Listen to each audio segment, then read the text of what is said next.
ये 4 बातें नोट कर ले, बहुत ये जीवन के लिए अत्यंत लाभदायक है। जब आपका मन आपको परास्त कर रहा है, जला रहा है, वो जलन सिर्फ मन को प्राप्त हो रही, आपको नहीं। आप बिल्कुल दूर हैं, आप दृष्टा हैं, आप साक्षी हैं उसके, आप स्वामी हैं उसके। यदि आप स्वीकृति नहीं देंगे तो आपसे पापाचरण नहीं करा पाएगा। आपको डरना नहीं कि अब मन में काम आ गया, क्रोध आ गया, अब तो मेरी दुर्गति हो जाएगी, बिल्कुल नहीं। ये 4 बातें बहुत जल्दी मन को प्रभु में लगा देंगी। अगर आप पकड़ पावे, ना पकड़ पावे तो भोगे। फिर आपका मन आपको जलाएगा, फिर आप रोएंगे, चिल्लाएंगे, भागेंगे। कहां भाग के जाओगे? जो संसार में फंसे हुए जन है वो तो भाग के यहां आ रहे हैं श्री जी की शरण में। यदि आप अपने मन को संभाल नहीं पाए तो फिर कहां भाग के जाओगे? इन्हीं की शरणागति से तो निर्विकार हुआ जाता है, निश्चिंत हुआ जाता है, निर्भय हुआ जाता है। इनके चरणों को छोड़कर कहां निश्चिंतता होगी, कहां निर्भयता होगी? पहला, बिल्कुल ये जीवन की वो दवा है जिससे आप बिल्कुल ठीक हो जाएंगे यदि ये जीवन में उतार ले तो। हृदय में लिख लो, दिमाग में लिख लो, किसी नोटबुक में लिख लो, जो आप रोज स्वाध्याय करें। पहला, जहां जहां मन जाए, जिस वस्तु व्यक्ति स्थान में, तत्काल अपने प्रिया प्रीतम की भावना कीजिए। ये राधा वल्लभ लाल जी, क्योंकि ये वो व्यक्ति पहले भी नहीं था, बाद में भी नहीं रहेगा। बीच में जो व्यक्ति दिखाई दे रहा है, ये व्यक्ति नहीं, मेरे प्रभु है। वस्तु नहीं, मेरे प्रभु हैं। ये स्त्री नहीं, ये प्रभु हैं। ये पुरुष नहीं, ये प्रभु है। ये पापी नहीं, ये प्रभु हैं। ये महात्मा नहीं, ये प्रभु हैं। मान लो, सवाल हल हो जाएगा। दूसरा, जहां जहां मन जाए वहां वहां मिथ्यात्व भाव करके, ये सब माया का विलास। राधा वल्लभ श्री हरिवंश, राधा वल्लभ। और मन का एक स्वभाव है, जहां हम परिचय उसका ये जान जाते हैं स्वभाव का, तो हम उससे शासन में ले लेते हैं। लोग परिचय नहीं जानते हैं। जीव ही आप जानेंगे, ये भागाते हुए आ जाएगा। इसको सेकंड में भी कम समय में अधीन किया जा सकता है, और पूरा जन्म लग जाएगा फिर भी अधीन नहीं कर पाओगे। बात को समझिए। ये 1 सेकंड में विश्व ब्रह्मांड में कहीं भी यदि इसका परिचय है, वो तत्काल पहुंच जाएगा। वायु भी इसके समान वेगवान नहीं है। मन, अगर अमेरिका गए हैं, आपने वो दृश्य देखा है, कोई एरिया, महल, घर, जो भी 1 सेकंड के कम हिस्से में वो पहुंच जाएगा। ऐसे मन को प्रभु में लगाने के लिए जहां मन जाए, और जाना कि गया, इतना सावधान साधक होना। गया, वो तत्काल आ जाएगा, उसको बुलाना नहीं पड़ेगा, वो तत्काल लग जाएगा। राधा वल्लभ श्री हरिवंश, राधा वल्लभ श्री हरिवंश, राधा वल्लभ। हो सकता है 5 बार न कहे पाओ, फिर भाग जाए, फिर उसे लाना है। इसे कहते हैं अभ्यास योग। अभ्यास योग युक्तेन चेतसा नान्यगामिना। एक दिन ऐसा आएगा, नान्यगामिना, ये जाएगा ही नहीं, ये नहीं जाएगा। फिर दिव्य शाश्वत परम पुरुष की प्राप्ति इसी से हो जाएगी। तीसरा, हमारे मन में जो सही स्फुरणाएं हो रहे हैं, उसका सपोर्ट जरूरी है। विरोध से ही मन केवल काबू में नहीं होता है, सपोर्ट जरूरी है। अब सपोर्ट शब्द से कितना मन प्रसन्न हो रहा है, हर्षित हो रहा है, उस बात का सपोर्ट जो गुरुवाणी, शास्त्र, संतजनों की वाणी, उसके अनुकूल वो बोल रहा है। चलो आज हम तुम्हारी बात पूर्ण कर देते हैं। वो कहता है मुझे आज मीठा खाने की बहुत इच्छा है। ठीक है, हम श्री जी को भोग पधराते हैं, नाम कीर्तन करते हैं, आचमन कराते हैं, फिर उसको पा लेते हैं। बिल्कुल वो आपको भजन में विरोधी भाव नहीं पैदा करेगा। कहीं कहीं मन को सपोर्ट करना है, वो कहीं कहीं शास्त्र सम्मत गुरु आज्ञा के अंतर्गत सपोर्ट जरूरी है, जरूरी है। बिल्कुल विश्वास मानिए, ये 4 बातें जो बता रहे हैं, ये जीवन की धरोहर है जो आपको दे रहे हैं। चौथी बात, जो शास्त्र विरुद्ध दोष वाली सलाह दे रहा है, बिल्कुल नहीं, बिल्कुल नहीं, बिल्कुल नहीं। जैसे वो जरूरी है सपोर्ट, ऐसे बिल्कुल सपोर्ट नहीं, बिल्कुल सपोर्ट नहीं, बिल्कुल नहीं। अब वो आपको जलाएगा, जैसे सपोर्ट शब्द से हर्षित हो गया, ऐसे बिल्कुल नहीं शब्द से वो शोकित हो जाएगा, अब आपको उदास कर देगा। जब उदास वो होगा तो आप उदास हो जाएंगे, कहीं मन नहीं लगेगा, आपको लगता है अब तो जीवन बेकार हो गया। तो मन लगना ही जीवन है क्या? अरे अभी आप समझे नहीं। सोहम तवैव आश्रितः, मैं प्रियालाल के आश्रित हूं। तो तन वांग मनोभिर, अगर ये नहीं लग पा रहे हैं तो मैं स्वयं प्रियालाल के आश्रित हूं, ये मुझे कैसे भ्रष्ट कर सकता है? तन वांग मनोभिर, शरीर वाणी और मन, ये हम समर्पित कर रहे हैं। तो शरीर वाणी मन ये तीनों धोखा दे रहे हैं। शरीर बीमार हो गया है, जबान खराब हो गई है, मन गलत चिंतन करा रहा है, तो हमारा बाल बांका भी नहीं कर सकता, क्योंकि सोहम तवैव आश्रिता, मैं स्वयं प्रियाजू की शरण में हूं। उपासक देखो देखो जरा, इस पर विचार करो। क्या शरीर को त्याग देने से परम पद मिल जाएगा? दुखों की निवृत्ति हो जाएगी? क्या निर्विकारता आ जाएगी? नहीं। ऐसे शरीर को नष्ट करने वाले को प्रेत योनि मिलती है। प्रेत योनि महाभयानक कष्टदायी, जिसमें वो दरिया के समीप रहते हुए बूंद पानी नहीं पी सकता, केवल वायु भक्षण करके वो जलता रहता है। कितने समय तक इसकी कोई सीमा नहीं है, युग युग बीत सकते हैं। ये मन जिसको तुमने अपना माना, कितनी दुर्गति का रास्ता चयन करा दिया। उपासक मस्ती सीखे। अरे चाहे गृहस्थ हो या विरक्त हो, भगवद आश्रित मस्त रहना सीखो। सदा रहो अलमस्त, नाम की धुन में हो जा मत वाला। निरंतर नाम, क्या फर्क पड़ता है मन सही है या गलत, क्या फर्क पड़ता है? क्यों? क्योंकि मैं स्वयं प्रभु के आश्रित हूं, मैं सच्चिदानंद का सच्चिदानंद अंश हूं। ना मैं कभी दूषित था, न दूषित हूं, न दूषित रहूंगा, और ना सृष्टि में किसी की सामर्थ्य है कि मुझे दूषित कर सके। इंद्रियां दूषित हो सकती हैं, मन दूषित हो सकता है, क्रिया दूषित हो सकती है। अब हम प्रभु के बल से इन इंद्रिय, मन और शरीर के दोषों का नाश करूंगा, ना कि इनके अनुसार चलूंगा। ये उपासक का स्वरूप है।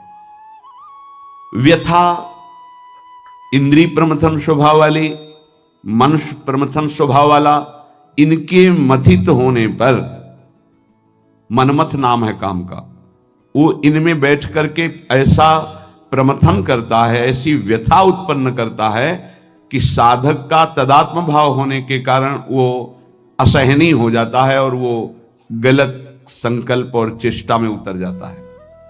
इसी को सह गया सो महापुरुष। यम ही न व्यथयन्ते ते पुरुषम पुरुषर्षभ। हे पुरुषों में श्रेष्ठ अर्जुन, अर्थात वो पुरुषों में श्रेष्ठ पुरुष है जो प्राप्त व्यथा को सह जाता है। इंद्रिय मन के द्वारा विकारात्मक पीड़ा को बिना किसी से राग द्वेष की चुपचाप सह गया, ये भगवान की विशेष कृपा उस पर। हमारा मन क्या बुद्धि के साथ सोचवाता है कि जब हमें जो काम सताया, लोभ मोह ममता जो भी, हमें वो तत्काल मिल गया और हम शांत हो गए तो सौभाग्य समझते हैं। दुर्भाग्य है उस उपासक का जो चाहे और उसको प्राप्त हो जाए, दुर्भाग्य है उसका। सौभाग्यशाली वो है जो चाहे और ना मिले और जलता हुआ सह गया, उसे वो चीज मिलेगी जो त्रिभुवन में किसी को किसी साधना से नहीं मिलती। यम ही न व्यथयन्ते ते पुरुषम पुरुषर्षभ शम दुखा सुखाधीरम स्वमृतत्वाय कल्पते। वो अमृत पद का अधिकारी हो गया, वो अमर हो गया, अविनाशी हो गया, वो अविनाशी पद में आरूढ़ हो गया जो इस व्यथा को सह गया। व्यथा को सहने वाला वही होता है जो व्यथा का दृष्टा बनता है, भोगता नहीं। तुम दृष्टा हो, बात समझिए। आपने देखा आपका मन गलत चाह कर रहा है, ये आपने देखा, आप में नहीं है, मन में है। पर कहने को होता है कि मेरे मन में दोष आ गया, लेकिन मेरे मन में नहीं, वो मेरे में आ गया, मैंने स्वीकार कर लिया। यही दुर्दशा है माया के द्वारा की गई। इसी का नाम जड़ चेतन ग्रंथि है। यही चिज्जड़ ग्रंथि है जिसका नाश करते हैं वेदांत के द्वारा, भक्ति के द्वारा, योग के द्वारा, कर्म योग के द्वारा, सत्संग के द्वारा, शास्त्र स्वाध्याय के द्वारा। आपको विविध शास्त्रों का सार 5 मिनट में मिल गया। जो जीवन भर प्रयोग किया गया शास्त्र स्वाध्याय करके संतों की कृपा से, वो 5 मिनट में मिल गया। अगर इसे स्वीकार कर लें तो बहुत जल्दी आप महात्मा बन जाएंगे, चाहे गृहस्थ में हो या विरक्त में। महात्मा का संबोधन स्थिति से है, बाहरी किसी पद पदवी से नहीं। स्थिति होती है, उसे महात्मा कहते हैं। महात्मा शब्द भगवान के आगे भी लगता है, महात्मा श्री कृष्ण, ऐसा कई बार महाभारत में संबोधन हुआ। महापुरुष भगवान को कहते हैं, वंदे महापुरुष ते चरणारविंदम।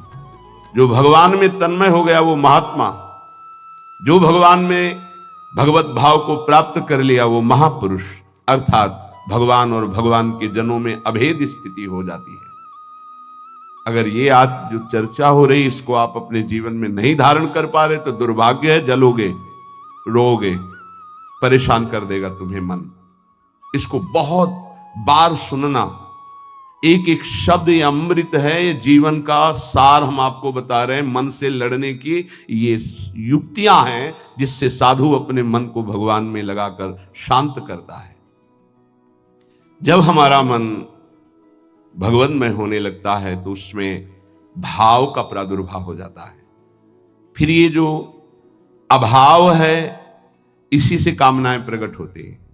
शब्द को पकड़ना, मन में सुख का अभाव ही भोगों की कामना पैदा करता है। मन में भगवत भाव ही निर्विकारता की स्थिति प्रदान करता है। जब आप इन 4 सूत्रों का प्रयोग करके मन को भाव में ले आएंगे तो यही मन जो आपको रुलाता है यही नचा देगा। पायो जी पायो मैंने राम रतन धन पायो।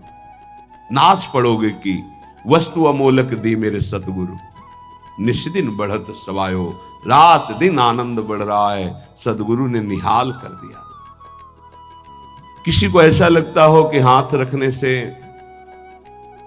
ये विकार नष्ट हो जाते हैं, आज तक हमने कहीं शास्त्र में नहीं पाया ऐसा, कई संतों से ऐसा नहीं पाया। सबने उपदेश दे करके, कृपा शक्ति दे करके साधन में लगाया और उसको परिपक्व किया, उपासक को बलवान बनाया। अगर ये आशीर्वाद से होता तो उपदेश ना देकर सबके हाथ माथे पे रख देते, भगवान सबका मंगल करें, सब निर्विकार हो जाएं। कभी ऐसा नहीं हुआ है, ना ऐसा हो सकता है। हम जब संतों के वचन पर श्रद्धा करते हैं और उसको स्वीकार करके आचरण में लाते हैं तो वही आशीर्वाद हो गया कि हमारा पुरुषार्थ सार्थक हो गया। हमारा प्रयत्न गुरुदेव के वचनों के अनुसार, प्रयत्न की शक्ति गुरु कृपा, तो आगे जो भक्ति का रंग वो गुरु कृपा, मोक्ष जो वो गुरु कृपा, भगवत साक्षात्कार गुरु कृपा। पर उसमें हमारी पूरी शक्ति उनकी आज्ञा पालन में लगी है, इसीलिए प्रधान कृपा हमारी हुई। हम प्रधान कृपा अपने ऊपर नहीं करते और तो सहायक कृपा सब है। भगवान की कृपा मानव देह मिला, सत्संग मिल रहा है। गुरु की कृपा स्वीकार किया, मंत्र दिया, नाम दिया, उपदेश कर रहे हैं। शास्त्र कृपा हमें सुलभ मार्ग, भगवत मार्ग, उससे नाना प्रकार के बचाव पक्ष की बातें, उसमें आसक्त होने की बातें दोनों बताई गई। परमार्थ में कैसे आसक्त हुआ जाता है, परमार्थ में कैसे बचा जाता है, शास्त्र कृपा भी है। अपनी कृपा हम नहीं कर पा रहे। अपनी कृपा, अब हमको इस संसार समुद्र से मुक्त होना है, डूबना नहीं, इसमें पार जाना है। अब मुझे वही करना है जो मेरे गुरुदेव कहते हैं, शास्त्र कहता है। अब इसके विपरीत नहीं, ये अपने ऊपर कृपा हो गई। कोई बिरला समझ पाता है गुरु कृपा को। हमारी सदैव दृष्टि पार्थिव रही है, व्यवहारिक रही है, लौकिकी दृष्टि रही है। इसीलिए हम गुरु की बात में भी लौकिकी, व्यवहार की, स्वार्थपना देखते हैं। नहीं नहीं, ये केवल आपके लिए है। आपको दुलार करना या डांटना, आपको अपना मानना, अधिक प्यार दिखाना, आपके मन को चुराकर प्रभु में लगाना है। उस मन को ऐसे आसक्त किया जाता है, भय दिखाकर, प्रलोभन दिखाकर, दुलार करके, कि आपका मन श्री जी के चरणों में ऐसे समर्पित हो जाए कि आप निहाल हो जाएं, आप सुखी हो जाएं। अंदर की बात यही होती है। कभी सैकड़ों बार देख करके, मिल करके आपको दुलार करना, कभी वर्षों आपकी तरफ बिल्कुल ना देखना, ना संभाषण करना। क्या समझते हो आप? पहले आपको प्यार करते थे, अब नहीं करते। पहले आपको प्यार का व्यवहार दिखाई देता था, अब तुम्हारे ऊपर वास्तविक प्यार की वर्षा हो रही है, जो ना देखकर, ना बोलकर भी अंदर से चिंतन करते हुए तुम्हारी चित्त वृत्ति को भगवदाकार किया जा रहा है। कहीं तुम पांच भौतिक शरीर में आसक्त ना हो जाओ। अगर पांच भौतिक शरीर में आसक्त हो गए गुरु के, तो शरीर छूटने के बाद तुम्हारे मन में आएगा अब मैं अनाथ हो गया। नहीं, तुम ऐसे बलवान बनो, ऐसे गुरु आसक्त बनो कि तुम्हारे अविनाशी गुरुदेव का परिचय तुम्हें प्राप्त हो जाए। मेरे गुरुदेव प्रियाजू की नित्य सहचरी हैं, वो कैसे मर सकते हैं? वो हमारे भाव में हैं, वो हमारे संग हैं, हमारे आसपास हैं, वो जागृत में हैं, वो स्वप्न में हैं, वो सुषुप्त में हैं। मैं कभी अपने गुरुदेव से एक पल भी अलग नहीं होता। ये स्वरूप है। अध्यात्म को समझिए। कुछ व्यवहारिक साधक ऐसे हैं जो व्यवहार में राग द्वेष करते हैं। गुरुदेव व्यवहारिकी नहीं है, गुरुदेव परमार्थ वस्तु है। व्यवहार की लीला तुम्हारे साथ इसलिए हो रही कि तुम परमार्थ को जानते नहीं हो। जैसे बालक घुटनों के बल चलता है तो पिता घुटनों के बल हो जाता है और उसके साथ साथ उसको सुख पहुंचाने के लिए वैसे ही चलते हुए बोलता है। इसका मतलब यह नहीं कि पिता बालक हो गया, वो केवल बालक के लिए वो ऐसा बना है। वो केवल उसको सुख देने के लिए, मेरा पुत्र है, इस संबंध के लिए। ऐसे ही आपसे विनोद करना, आपको दुलार करना, आपके चित्त का आकर्षण करना प्रियाजू को भेंट देने के लिए है। तुम्हारा तन, तुम्हारा मन, तुम्हारा जीवन मेरी लाडली का बन जाए इसलिए है, मेरा बन जाए इसलिए नहीं। मेरा तो मेरा भी तन मेरे को प्रिय नहीं, तुम्हारा तन कैसे प्रिय हो सकता है? मेरा तो मेरा मन प्रिय नहीं, तुम्हारा मन कैसे दुलार करने के योग्य हो सकता है? इस रहस्य को समझोगे तो परमार्थ के दिव्य पथिक बन जाओगे।